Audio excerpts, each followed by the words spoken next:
Welcome back, class 9. Today I will be starting with the new chapter, that is Gupta Age. In last class I have already sent the PDF format of this particular slide. So today I will be discussing about whatever you have written down. I guess you have already written down the notes too. So now it will be very easy for you to understand the whole chapter. So in this chapter, like in this video, the whole chapter is compiled into one, and this chapter, like this particular video, don't have any other parts. Okay, so this is a single link which have covered all the topics related to the syllabus. So let's proceed. So this chapter totally talks about the Gupta age. Okay, so wherein the Gupta ruled over north and central India during 320 to 550 CE, means century. Okay, now this period in Indian history is referred to as a golden age, the age which is ruled by Gupta Gupta age, like it is totally called as a golden period. During this period, why? The reason is out here, okay? Why it is called as a golden age? Because this period in India witnessed a great progress in the fields of literature, philosophy, religion, art, architecture, painting, science, medicine, and astronomy. So this is the different branches of the study, okay? That's why these field proliferated at Gupta age. So that's why in this age is totally regarded as the golden age. So in our syllabus we will be discussing about the literary sources and archaeological sources.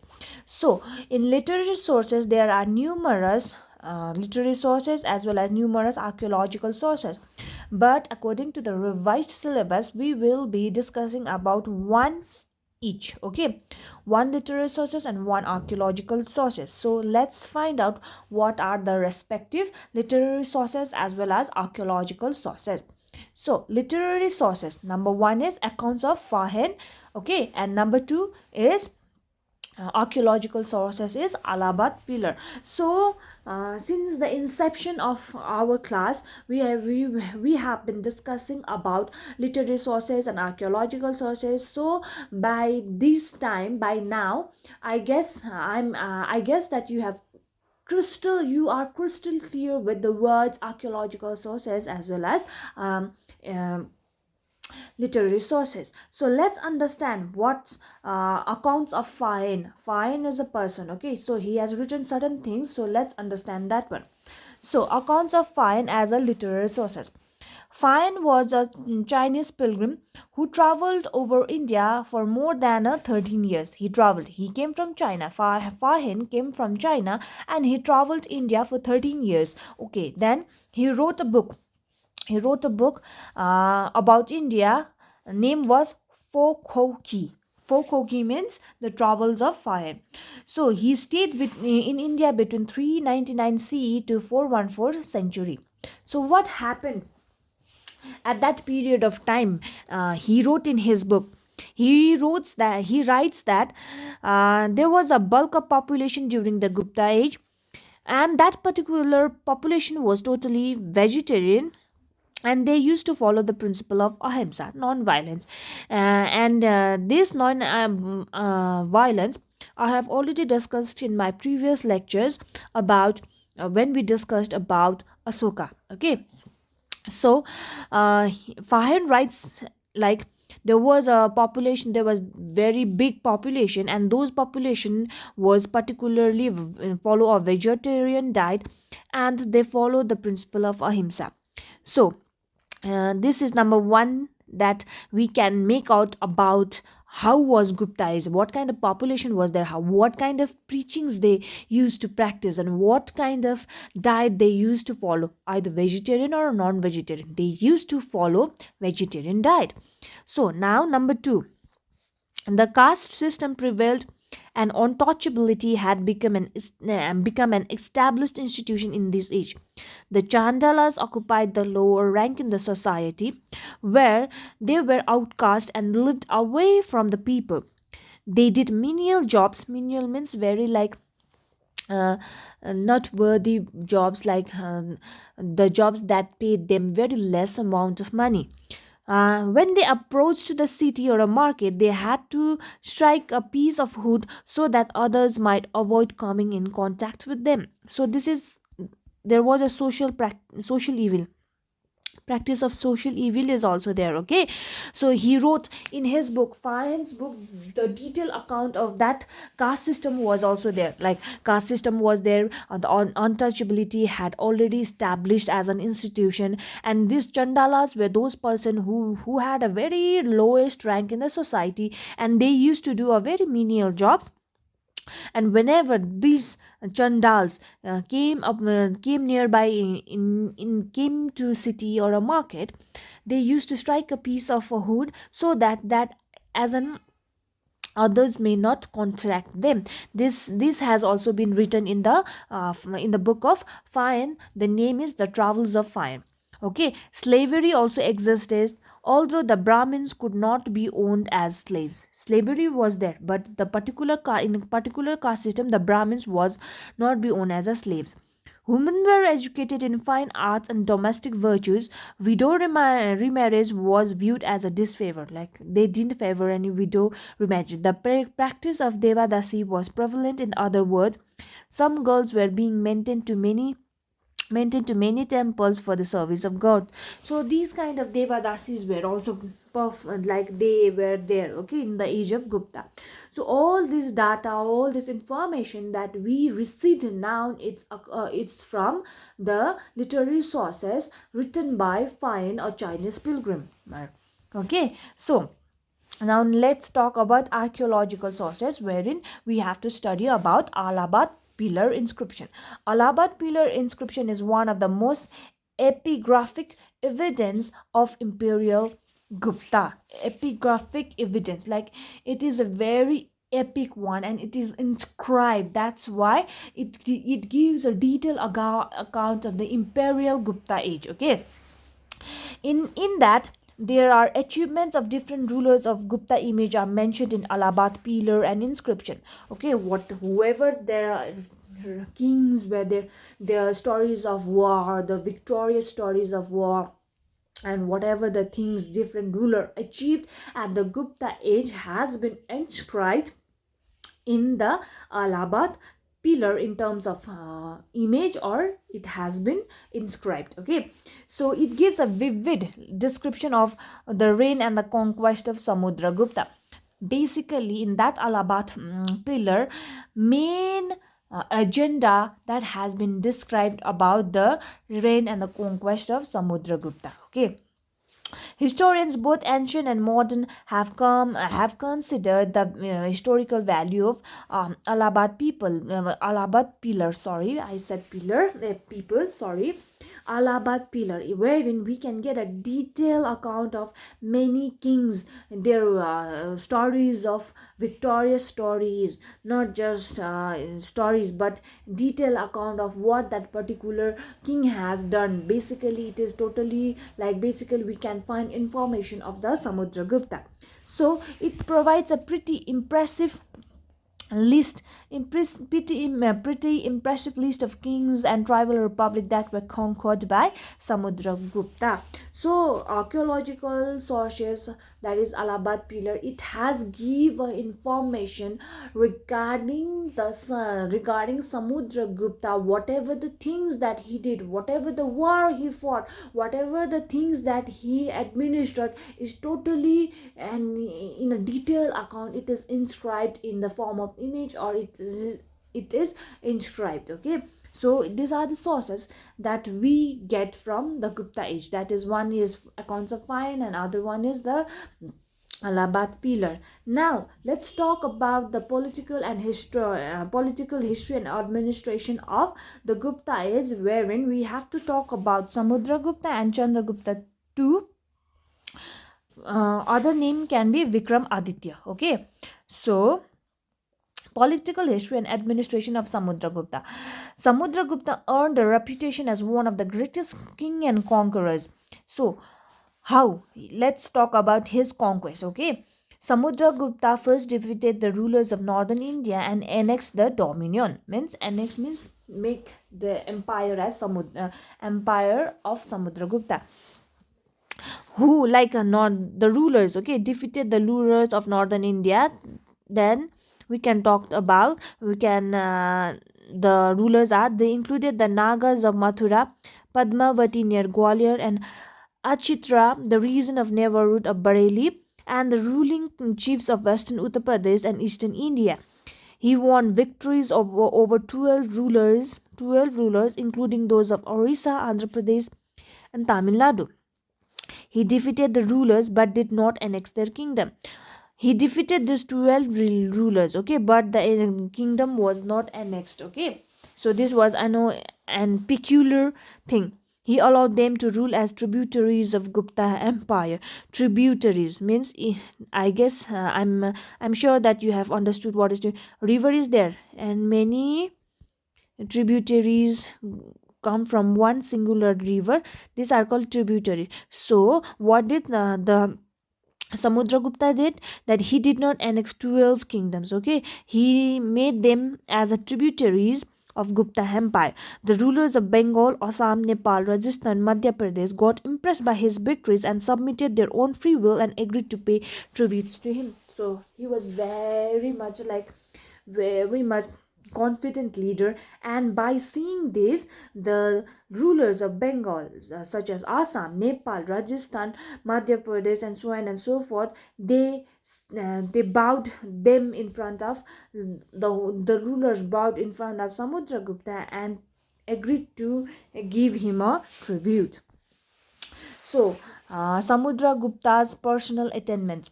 Beside a great conqueror, Samudragupta was also a scholar, poet, and a lover of music.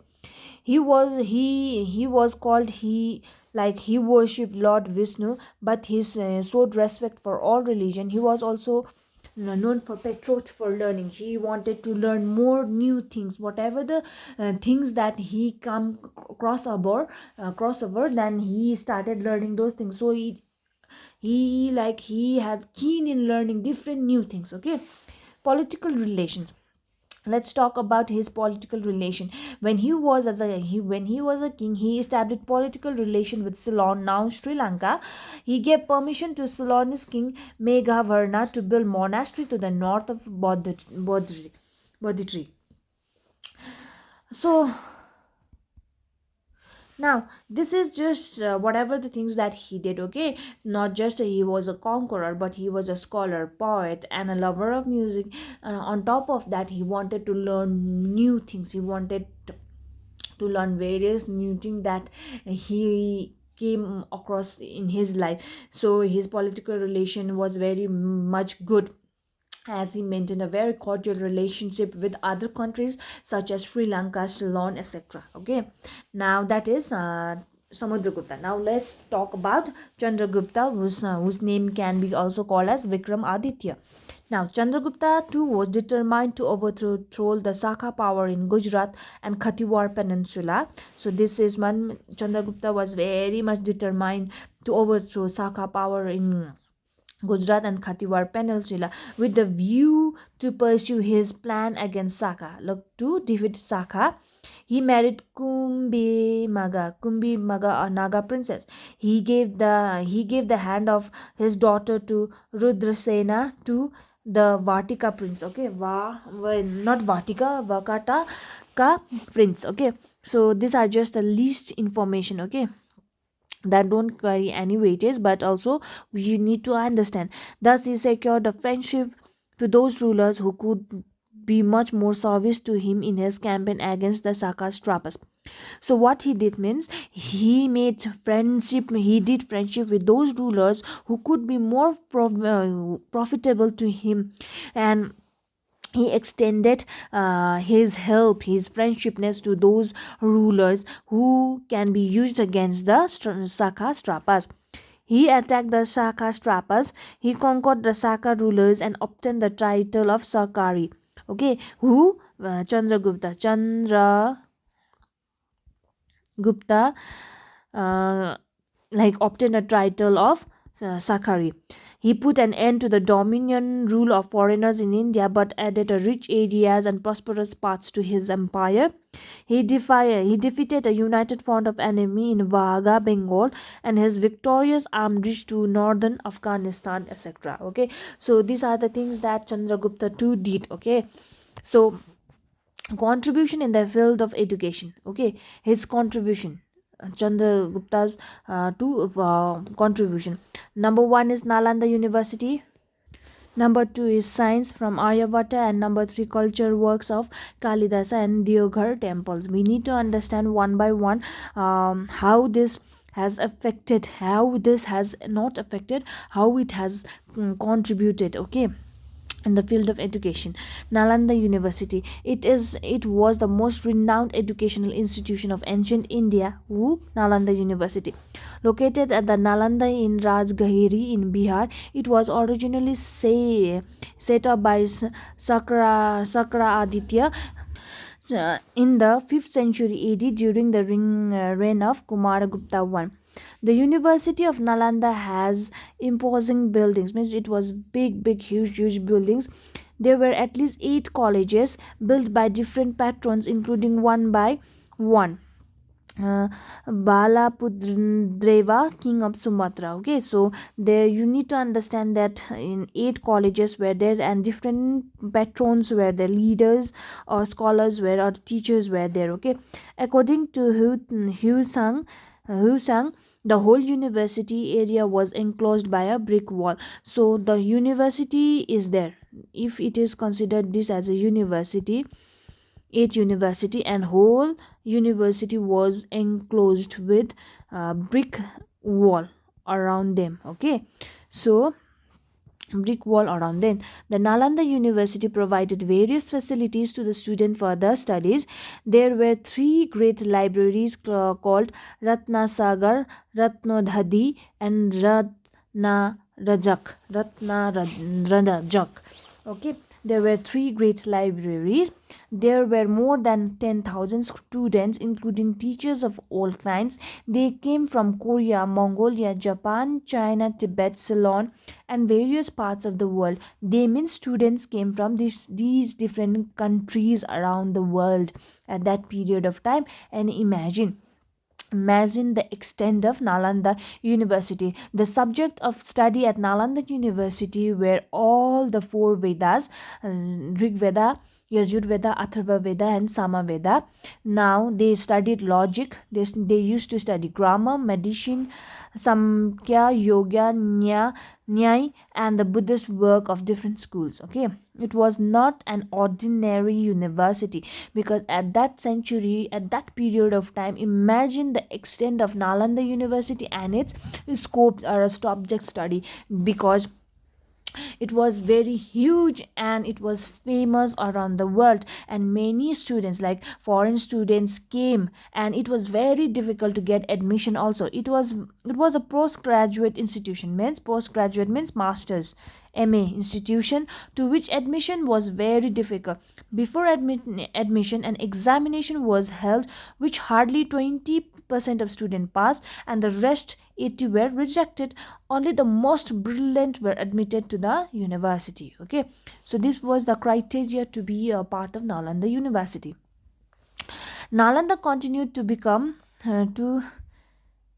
the light up to 12th century AD, where it was destroyed by Muhammad bin Bakhtiar Khilji, a general of Muhammad Ghori. Okay, till 12th century AD, Nalanda University flourished. But when this Khilji dynasty came, the ruler of Khilji, Muhammad Ghori, came, like Muhammad bin Bakhtiar Khilji, this university was destroyed at that period of time.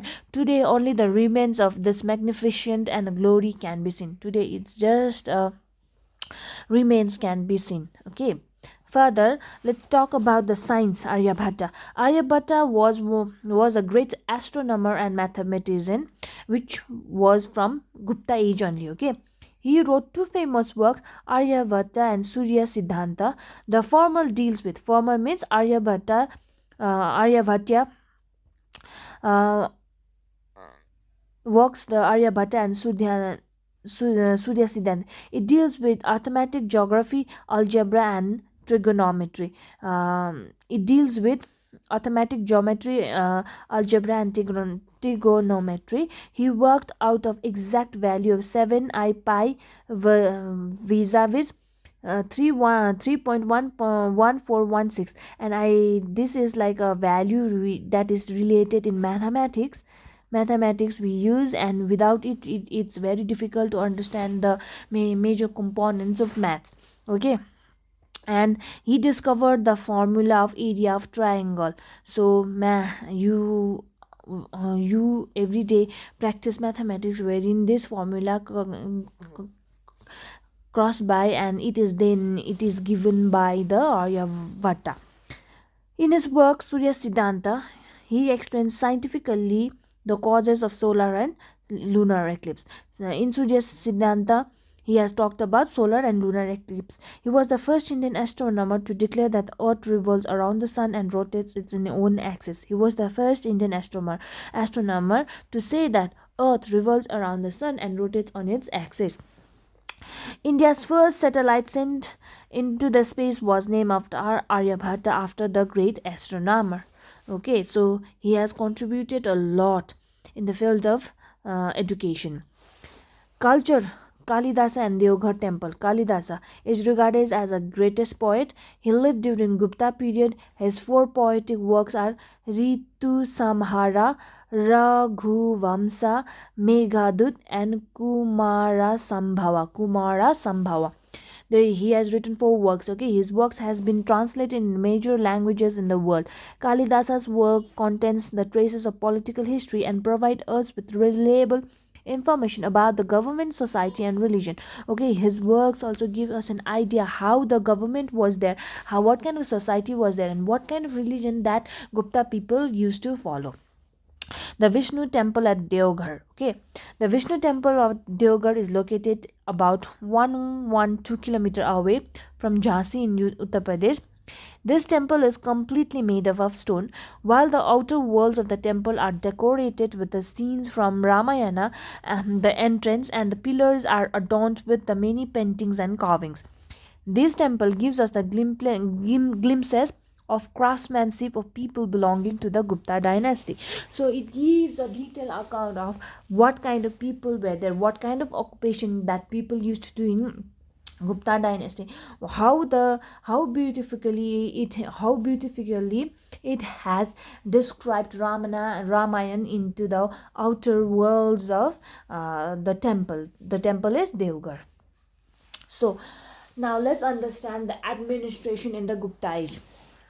The Gana Sangha, or the Republican kingdoms, gradually went away during the Gupta period. Following were the main features of administration under Gupta rule. Let's understand what kind of administrative policies that the Gupta period follow. Okay, the theory of divinity of the king became popular during the Gupta period. Divinity of king means king is supreme and it's next to God. King is next to God. Okay, as the Gupta kings were compared to the gods such as Yama, Varuna, Indra, and Kubera. Okay, next to God, divinity.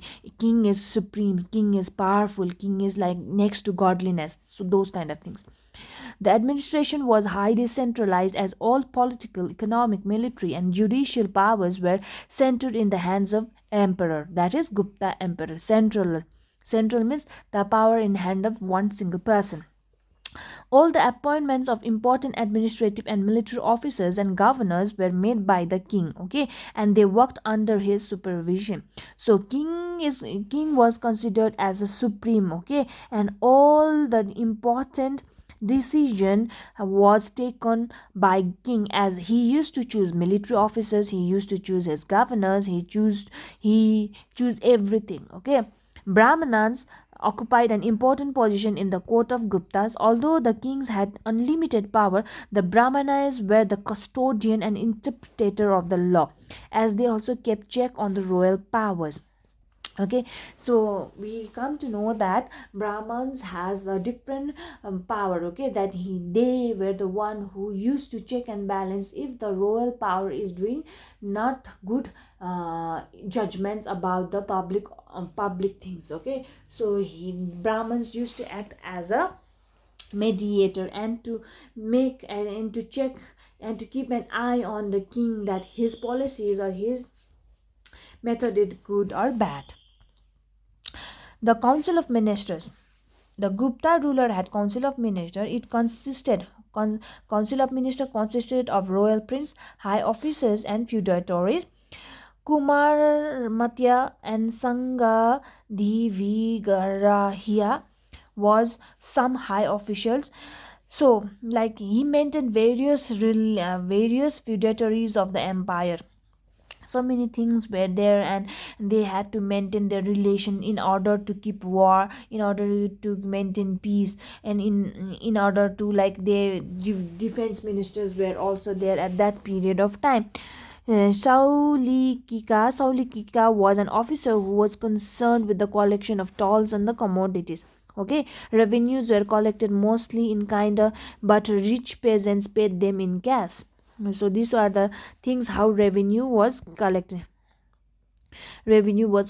in the Gupta dynasty. So in all, you need to give a detailed account of everything, right from collection of tolls, collection of commodities, revenue collections, and whether they paid in cash or whether they paid in certain items, etc. Okay, so provincial and local administration. The Gupta Empire was divided into several provinces called Bhuktikis.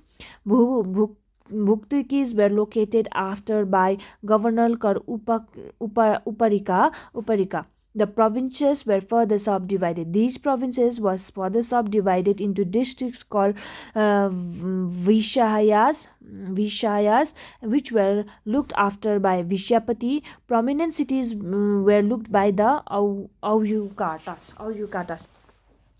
The villages were managed by the headmen. Villages were managed by headmen, and who used to look after the administration with the help of elderly people living in the village. Virtis were the local elements who looked after land transition. Okay, like the transition of land from one person to the his son, etc. The towns were administered by the committee of 5 members and were managed by an official known as Purapala. Okay, the village was managed by headmen. Towns were managed by Purapala. Various artisans and craftsmen organized them into guilds known as Kulika. Merchants were organized into Srirasriti.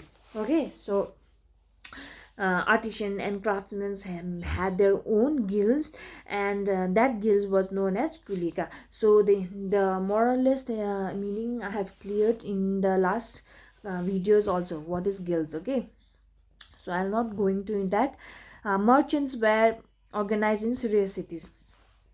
Okay, now I have completed the whole chapter of the Gupta age, because I this in your syllabus the Gupta age had the least, like, small subtopics. That's why I have covered this Gupta age in one video only.